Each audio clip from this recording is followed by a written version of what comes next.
Hello दोस्तों, होर की हाल चाल है? ठीक ठाक है, वधिया। अपने लगे अज एक नवीं पल्स आई है होर। ये साउंड आ रही है इंजन चों, भी काहदी साउंड है, की आवाज़ है, की कर रही है, तो तुहानूं दिखाने स्टार्ट करके तो इत्थों आवाज़ आ रही है। ये हल तुहानूं दसांगे भी की प्रॉब्लम है जी।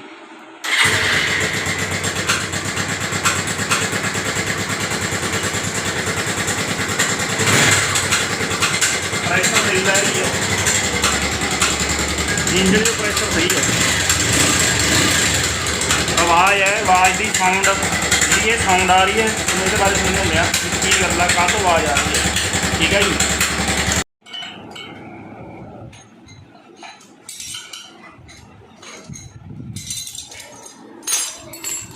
ये मैं चेक नट करके खोल लेना, नट सारे चारे साडा खोल रही थी।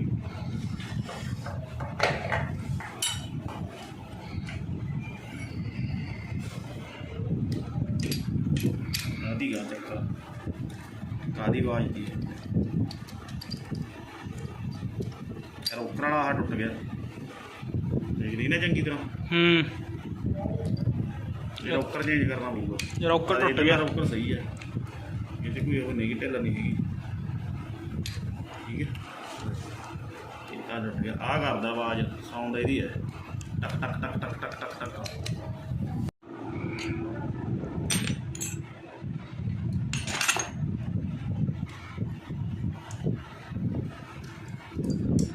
समझ च यही आवाज है रोकर की,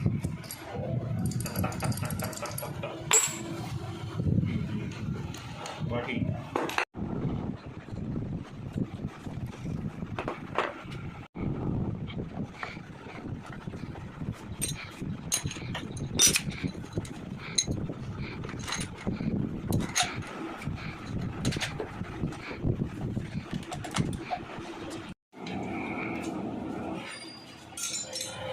टिम्बरी पट ली पड़े, मैं टिम्बरी पट ली थी। ये इंडीकेटर के नट वाली है, बांग च बन के ग्राइंडर में पट ली थी,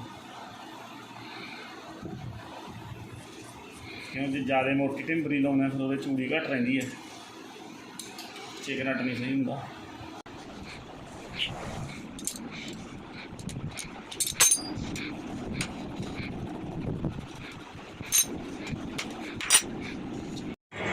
देखो भी हम साउंड पहला कितने साउंड सीगा, तक तक कर रहे हैं कि कितने होगा।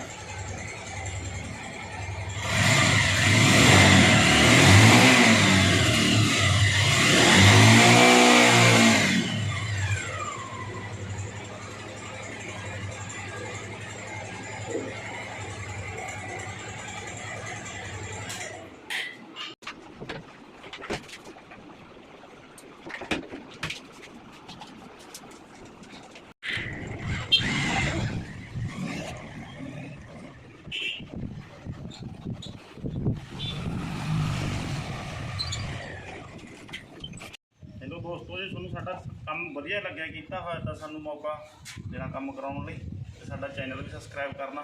यूट्यूब ते नवां जग्गी वाली आ, ते अगे वीडियो शेयर भी करनी। थैंक यू जी, धन्नवाद।